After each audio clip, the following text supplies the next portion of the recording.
Hello, Sarah and Sara. It's great to have you here on Zoom, and welcome to our little chat about this upcoming recording release that includes the both of you.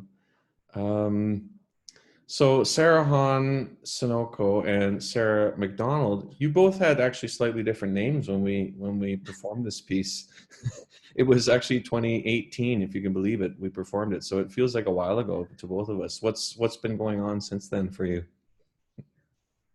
Well, it's funny because we just like our names are the same, we like to do everything together. So we both got married and had a baby since then. So I love it. It's amazing. A lot has changed.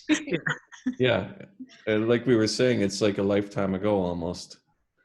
Well, I remember, I don't think anyone else knew when we did the premiere for this piece, but Sarah Hahn was pregnant at the time, and I was like the only one that knew, and she was such a trooper.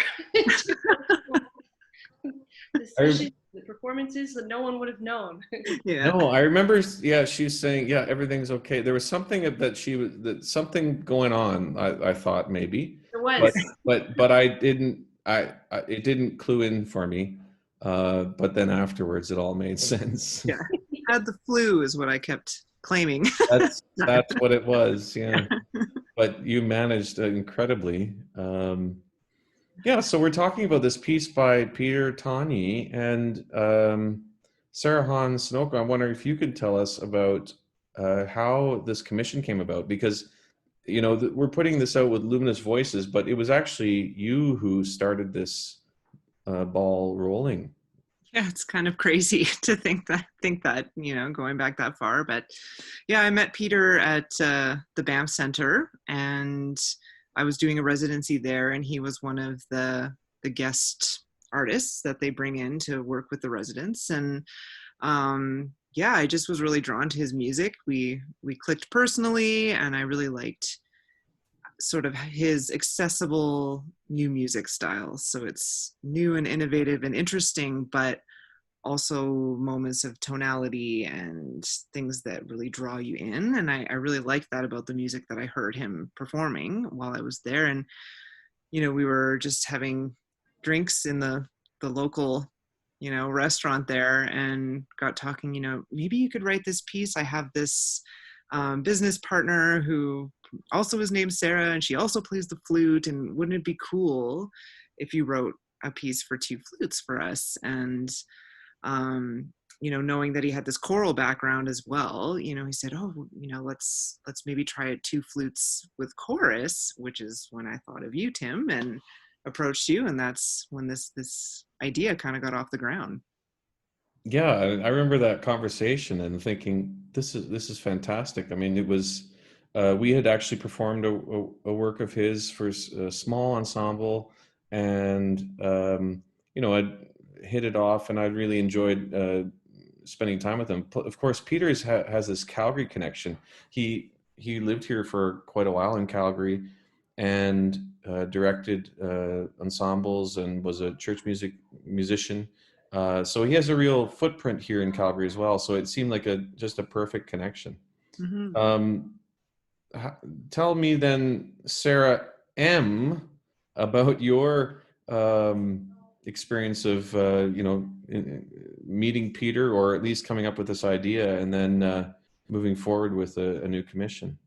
Well, I have to say I was really delighted that somehow sitting here just in my home not doing anything, that I ended up being part of such an awesome project.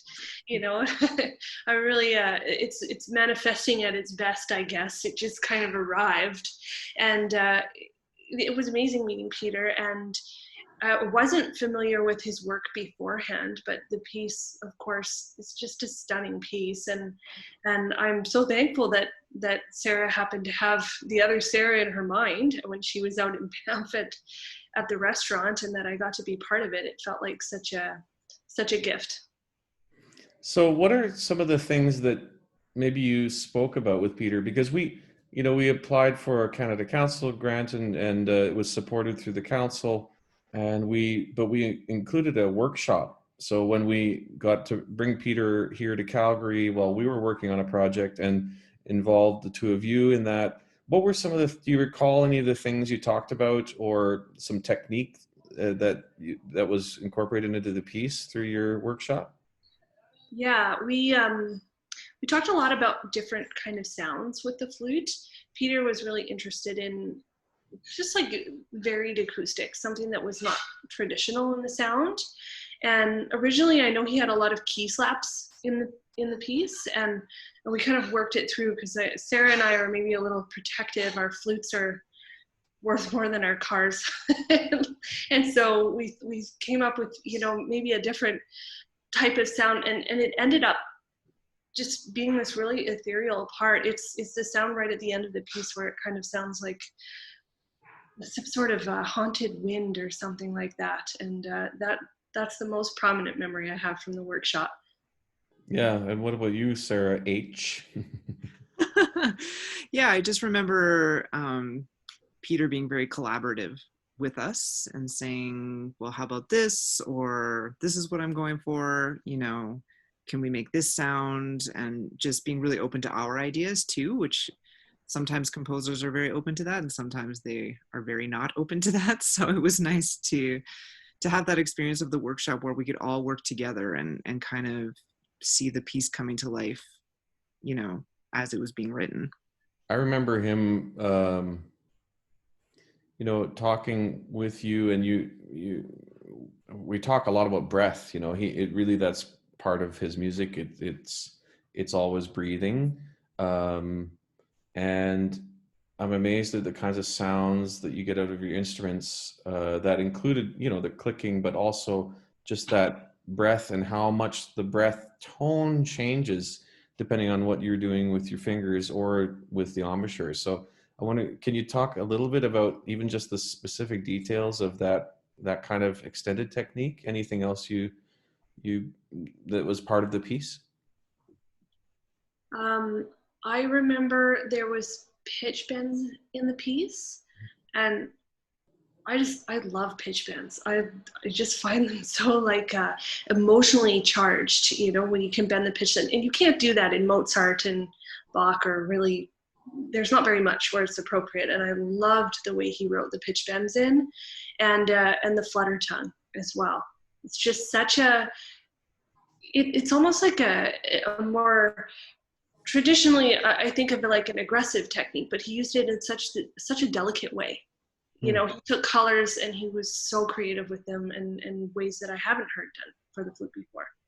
So it was really fun. And I wasn't sure how the timbre of the two instruments and the chorus, we had double choir, so the piece is written for choir divided, and then each flute in a way interacting with those choirs.